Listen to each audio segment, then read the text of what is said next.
जम्मू में आप एलजी साहब से पूछिए क्यों नहीं इवेंट करवा रहे। जम्मू में आप एलजी साहब से पूछिए क्यों नहीं इवेंट करवा रहे। आप एलजी साहब से पूछिए ना, आप एलजी साहब से करेगा और कश्मीर की ऐसे कुछ ऐसा किसी ने बोला तो नहीं कि जम्मू के, मैंने ये नहीं बोला, आपने पूछा कि जम्मू में इवेंट क्यों नहीं हो एक साल रहे। अब वहाँ पे हेल्थ मिनिस्टर आया ना, एजुकेशन मिनिस्टर आया। इन्होंने लोगों को 10 करोड़ नौकरियां देने का वादा किया था, कहाँ है वो 10 करोड़। हमने एक साल में जाइए पता कीजिए कितनी नौकरियां दी हैं हमने एएवाई के लिए, जो सबसे गरीब तबका है। क्या बीजेपी ने उसके लिए कुछ किया? नहीं किया। हमने लेडीज के लिए बस सर्विस फ्री की, उन्होंने की? नहीं की। जो लोग हमसे एक साल का रिपोर्ट कार्ड मांग रहे हैं, मैं आपके चैनल के माध्यम से उनको बता देना चाहता हूँ, हमें आपको रिपोर्ट कार्ड देने की कोई ज़रूरत नहीं। हमें रिपोर्ट कार्ड देना है तो सिर्फ जनता को देना है। सबसे पहले तो मैं यहाँ पे तमाम जो मेरे सीनियर साथी और यूथ के साथी जिन्होंने ये प्रोग्राम रखा है, मैं उनको अपनी तरफ से और पार्टी हाईकमान की तरफ से मुबारकबाद देता हूँ, क्योंकि ये रियासी की धरती पे मेरा एक पहला दौरा है। जैसा कि मैंने यहाँ पे सुना कि इनकी बहुत सारी जो मसले मसाइल हैं जिनको हमें हल करने की ज़रूरत है, मैं आज इनको यहाँ पे खड़े होकर आश्वासन दे के जाता हूँ कि जो भी इन्होंने मुझे मसले मसाइल यहाँ पे बताए हैं, चाहे वो डीसी डिपार्टमेंट से लेके एडमिनिस्ट्रेशन हो या पुलिस डिपार्टमेंट हो, कोई सा भी डिपार्टमेंट हो, मैं आपके चैनल के राही ये बता देना चाहता हूँ कि वो जो ऑफिसर जो तानाशाही है वो अभी भी ये चीज़ सोच रहे हैं जो आज से पहले ब्यूरोक्रेसी में चलती थी। मैं आपके चैनल के राय उनको ये बता देना चाहता हूँ, अब जम्मू कश्मीर में चुनिंदा सरकार है, आप लोगों के काम करने के लिए बैठे हैं, आपको लोगों के काम करने चाहिए, नहीं तो आपको उस कुर्सी में बैठने का कोई हक नहीं। बाकी युवाओं की बात रही, ये युवाओं के साथ मेरा वादा है। आपको पता है कि जब से उमर सरकार आई है तब से जो हमने अपने मैनिफेस्टो में नौकरियों का वादा किया है उसका काम चल भी रहा है और आगे होगा भी।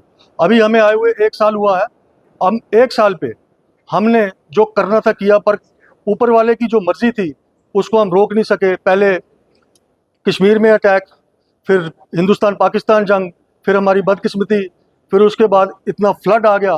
पर मैं सल्यूट करता हूँ जनाब उमर अब्दुल्ला साहब को, जिन्होंने इतनी मुश्किलों के आने के बावजूद भी जम्मू कश्मीर के लोगों की मदद की। जहाँ जहाँ उनको पहुँचना चाहिए था वहाँ सबसे पहले पहुँचकर हर गरीब तबके की बात सुनी। और आने वाले समय में जो लोग हमसे 1 साल का रिपोर्ट कार्ड मांग रहे हैं, मैं आपके चैनल के माध्यम से उनको बता देना चाहता हूँ, हमें आपको रिपोर्ट कार्ड देने की कोई ज़रूरत नहीं है। हमें रिपोर्ट कार्ड देना है तो सिर्फ जनता को देना है। जनता जिन्होंने हमें चुनकर उनकी सेवा करने का मौका दिया है, हमें उनको रिपोर्ट कार्ड देकर उन्हीं से सर्टिफिकेट लेना है, हमें किसी और तंजीम से सर्टिफिकेट लेने की जरूरत नहीं है। कि ये चीज़ पूछिए कि पिछले 14 सालों में आपने क्या किया।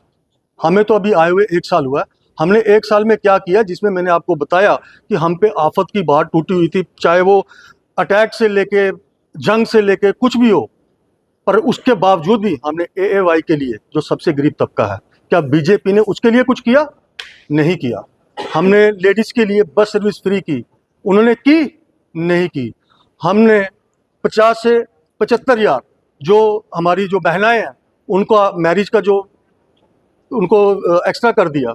फिर उसके बाद जो हमारी स्टैम्प ड्यूटी थी उसको फ्री कर दिया। इन्होंने क्या किया? सिर्फ बातें और लोगों को बेवकूफ़ बनाना। जनाब, जब जीतते हो वादे करके जीतते हो। इन्होंने लोगों को 10 करोड़ नौकरियां देने का वादा किया था, कहाँ है वो 10 करोड़? हमने 1 साल में जाइए पता कीजिए कितनी नौकरियां दी हैं। अभी भी रिसेंटली मेडिकल डिपार्टमेंट में 620 नौकरियां निकली हैं, ये उमर अब्दुल्ला सरकार ने दी है। मैंने आपको पहले भी बोला, हमें इनको कुछ भी सबूत देने की जरूरत नहीं, ना इनसे कुछ सर्टिफिकेट लेना है। जब हमारी बारी आएगी, हम 5 साल के बाद जब इलेक्शन जीत वापस वोट मांगने जाएंगे। अभी 4 साल अभी पड़े हैं हमारे पास, अभी आगे आगे देखो, अब हम इनको पूछ के करके बताएंगे, जो होगा इनको पता चल जाए। इलेक्शन का सवाल है, वो पार्टी हाईकमान का फैसला है और मुझे लगता है कि बिल्कुल करेगी, क्योंकि पहले भी हमने की थी और इस बार भी करेंगे। और अगर ऊपर वाले ने चाहा तो इस बार हम जीत दाखिल करके हम आगे बढ़ेंगे। रियासत जी यहाँ पे आते ही नहीं है, डोगरा की बात की, डिप्टी सीएम साहब यहाँ पे आए नहीं, लोग सारे कह रहे हैं कोई काम ही नहीं होता है। तो आपको लगता है नेशनल कॉन्फ्रेंस के वर्करों के काम नहीं हो रहे, जनता कहाँ अफसर सुन? देखिए, नेशनल कॉन्फ्रेंस के लिए वर्कर सभी हैं, वो इस चीज़ को नहीं देखते, ना ही हम दूसरी पार्टियों की तरह देखते हैं कि ये हिंदू है या मुस्लिम है या सिख है या ईसाई है। हमारे लिए जो जम्मू कश्मीर का वासी है वो हमारा वर्कर है। एक साल तो हमने नहीं आना।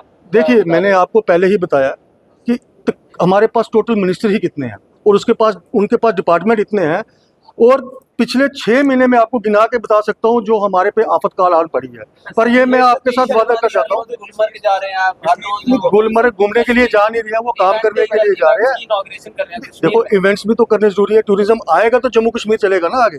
बाकी ये मेरा फायदा रहा। जम्मू में आप एलजी साहब से पूछिए क्यों नहीं इवेंट करवा रहे, आप एलजी साहब से पूछिए ना, आप एलजी साहब से। करेगा और कश्मीर की ऐसा किसी ने बोला तो नहीं कि जम्मू के, मैंने ये नहीं बोला, आपने पूछा कि जम्मू में इवेंट क्यों नहीं हो एक साल रहे। अब वहाँ पे हेल्थ मिनिस्टर आया ना, एजुकेशन मिनिस्टर आया ना, सतीश शर्मा जी टूरिज्म तो उनके पास स्पोर्ट्स का है, स्टूडेंट सप्लाई है, कितने सारे मिनिस्ट्रियां इस पूरे जिले में जब वो आए ही नहीं तो आप कैसे कह रहे हो कि लोग वो यहाँ पे काम करवाएंगे। देखिए मैं आपको ये चीज साफ बता देना चाहता हूँ कि यहाँ के लोग बड़े समझदार हैं, इनको पता है। और मैं आपके चैनल के राहे ये बता देना चाहता हूँ कि सतीश शर्मा जी जल्द से जल्द यहाँ पे आएंगे, ये मेरा रियासी की जनता से वादा है।